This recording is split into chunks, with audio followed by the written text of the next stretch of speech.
Hey there, Aaron here, and today I have the Motorola Karma, and before I begin doing a review for this, let me just ask, leave a comment and let me know how the video quality is for this.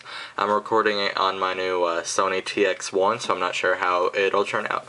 But let me begin with this phone. I got this phone because my friend has it, and he doesn't like it that much. I don't know. So he was like, since you have like 17 phones, why not trade one? So I traded him the Samsung Memoir for this for just a little while, and I'm giving it back tomorrow, so I figured I'd do a review.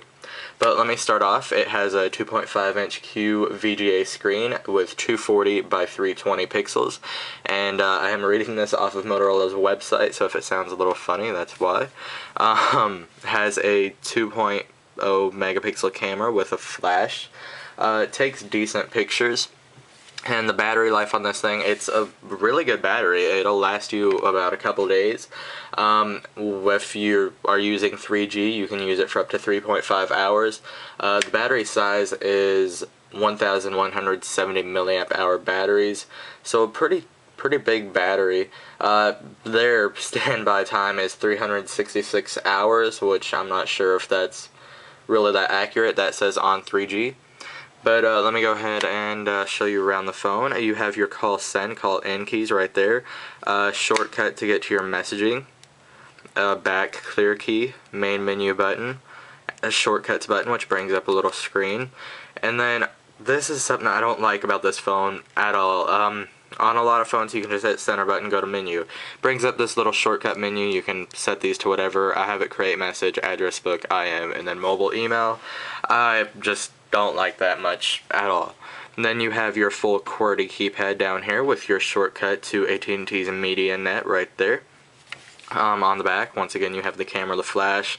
It has this neat design, which I'm kind of a fan of. The back, it snaps off just way too easy and goes back on a lot too easy. While the back is off, there's the little SD card slot and then the SIM card slot.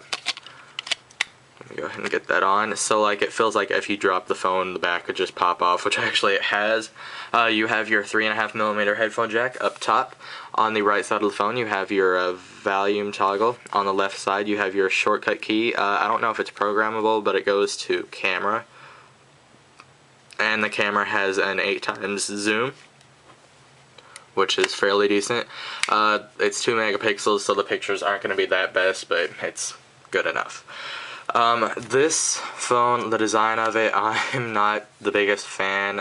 It's kind of like an oval, which I'm not really digging, and I don't know if it's just me or, you know, I'm not a big fan of it.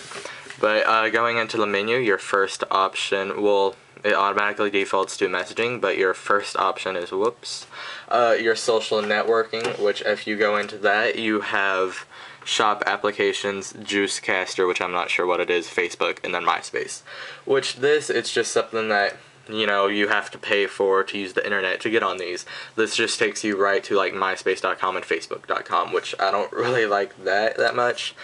Pretty much everything on here you have to pay for or is extra. AT&T Music, and then something else with these like sub menus, I'm not a big fan. Because it only shows one row, you have to scroll over and go down or up and down, which I don't like it that much. Music apps, community, VIP, music videos, music player, all songs. Let's go ahead and do this.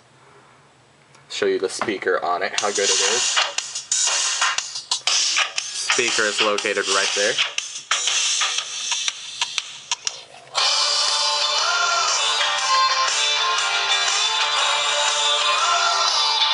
Turn it down a little bit.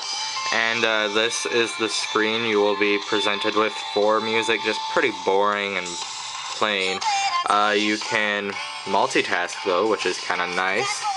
Oh, hide, this is very top, duh. Then just go back to the menu, you know, do whatever then. Something I forgot to mention at the beginning, this phone will cost you $30 with the 2-year upgrade from AT&T. Let's go ahead and get out of that. But the speaker is pretty nice on this phone. Call quality's been good and everything. Going over, you have your address book, which I'm not going to really show because I don't want people seeing my numbers. But the address book's just plain simple. AT&T GPS, something else that costs money. Yellow Pages, something else that costs money. My Stuff, not money. Games and apps, Media Finder, tools. Tools, you have your recent calls, which I don't know why that would be in the tools. Alarm clock, world clock, dialing services, calculator camera, video camera, and voice recorder. Media Finder, which it's kind of nice. I don't know, pretty plain. Shop games, shop apps, just cost money. Then this is also where your games are. See, like I was saying, you just have to keep going down and down. Where is mobile email? I think I passed it. MediaNet, it's just the browser. Messaging, you have your inbox, which let me go ahead and, oh crap, I'm gonna have to do something about that number. I don't know what though. I'll find out something. I'll put like a bunch of annotations over it. But anyway, this is just like the messaging. It is like the conversation, which I really like. And then you have your IM, which is only a AIM, Windows Live, and then Yahoo, which I don't have either. Mobile email doesn't have Gmail, so I have no use whatsoever for this. Think it would. Gmail is pretty popular now. Nowhere. But if you have some of those providers, congratulations. Going back to messaging, you can access your voicemail, your outbox, templates, drafts, browser messages, create voice message. Next, Media Mall, which takes you where you can buy your like wallpapers, themes, you know, etc. Then your last option is settings, which this menu gets to me so much with like the just one line of things. It bugs the crap out of me, but for some people it might not be that big of a deal. Personalization, home screen, skin, wallpaper, slide tone, which is something I was excited about. Whenever you slide it, it makes the sound. But for it to be like that, you have to go into audio, other settings, no, volume settings, key, turn that up. So whenever you hit like any button, it's gonna make a sound. But when you slide it, it makes the sound. So I turned it off just for the annoyance of the key I don't like at all. Overall, the Karma, it's been a decent phone, but like I said, it's $30. Let me see how much the flight is really fast. The flight is $50. So I think I would honestly rather get something like the flight for $20 more. It has the touch screen and a keyboard similar kind of. The keyboard on this, you can get used to it, but I'm just not really the biggest fan. You can see they're raised up a lot, but they are very stiff, like just really stiff. And something else, whenever you're like entering numbers, it brings up that, which makes you think it's almost touchscreen. I don't know what the purpose of that is. I guess just so like if you're dialing, let's say, I don't know, like 1-800-wheelchair, you can see like what number the W is on and everything.